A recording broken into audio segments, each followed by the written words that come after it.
Let's talk about your father and the controlling behaviour that you experienced at his hands. What sort of things would he do, and when were you aware that this wasn't normal?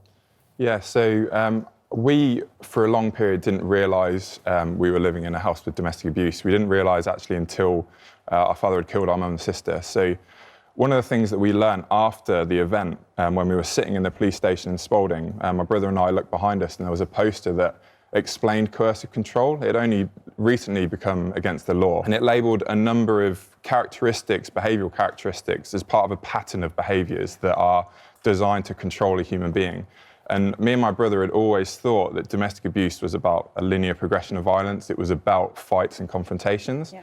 So we'd known our father was bad, but we hadn't known he was dangerous. And we hadn't seen that control was the point of abuse. Violence is just to get control. And our father had managed to gain control without violence. So what sort of things would he do to you all? So so for example, the hard thing when you're talking about coercive control, I'll mention it first just so it's clear, but I guess it's not a crime of severity, it's a crime of aggregation. So it's when you talk about a single event, it's really hard to encourage, the environment, to kind of explain what the environment's like to live in. But our father, for example, just one of many things that when I was 3 years old, I was told that I had a nut allergy, and it was discovered from an anaphylactic shock that I'd had.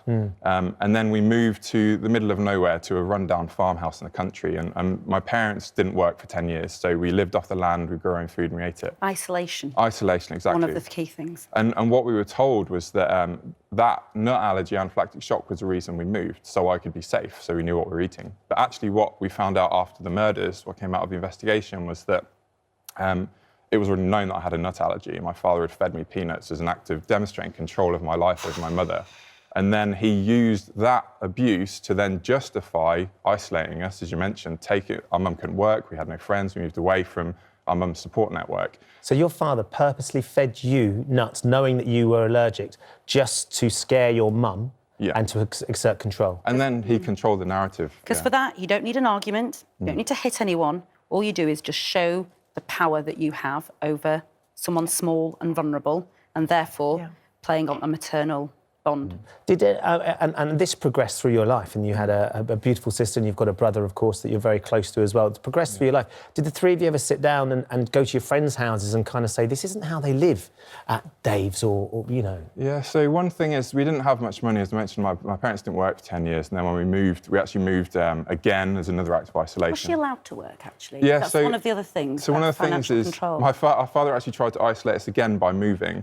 But when we moved to a village, and when we moved to the village, we couldn't grow our own food, so our mum had to go to work. And our father lost an element of control when our mother had to start working, and he hated it. He used to go to the supermarket and look at her from counters. He used to ring up just to check she was there, and he hated her being at work. And our father also had to work, and he hated working because it meant he wasn't at home, he couldn't see us.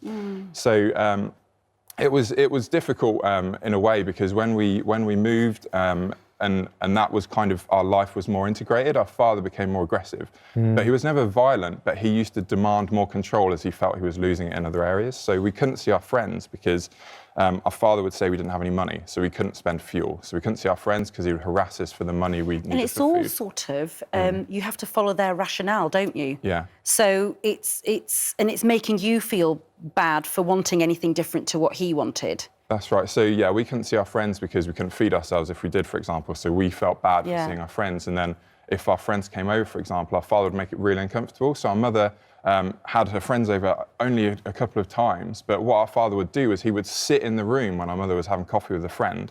If they moved to the kitchen, he would go and sit in the kitchen, just in the corner. So they couldn't talk, they felt watched, they felt uncomfortable. And then she stopped having friends over. Do you know if how long were they in the same house for your mum and your dad? Is it 26 years? Yeah, so our mother never told us until we'd broken her out of the house, but our father was married before he met our mother, and everyone was sworn to silence for 26 years. Right. But, I'm just wondering, did any of her friends or anybody over the years go, listen, are you happy?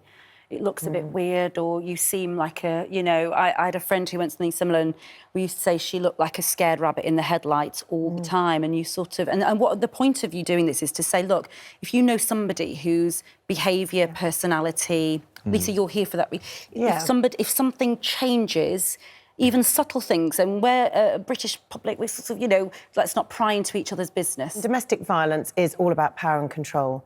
And in the most simple of terms, if you have to change your behaviour because you're scared of your partner's reaction, then you are experiencing domestic violence. Yes. And that change can manifest itself in many ways. Perhaps it means you aren't able to go to the same places that you went to, you can't wear the same clothes, you can't spend your money, or you're prevented on spending your money on the things that you might like to. Or a look from a man down the street Yeah, is that's something right. you are blamed for. All of those things. Yeah. And the request really to friends and family members is to look for those signs, look for changes, look for differences. Perhaps somebody would frequently go somewhere and they are no longer able to do that. Or they're not available on the phone as Yeah, often, or they're they're not rushing to get off the phone because Yeah. so-and-so's coming home. And they're I always better get checking their off. Yeah. messages. They're feeling, you know, that they're being watched all the time. Technology is a very, very, you know, helpful tool for us all, but also a very subversive tool these days. It can be used to track and monitor and harass very easily and stalk.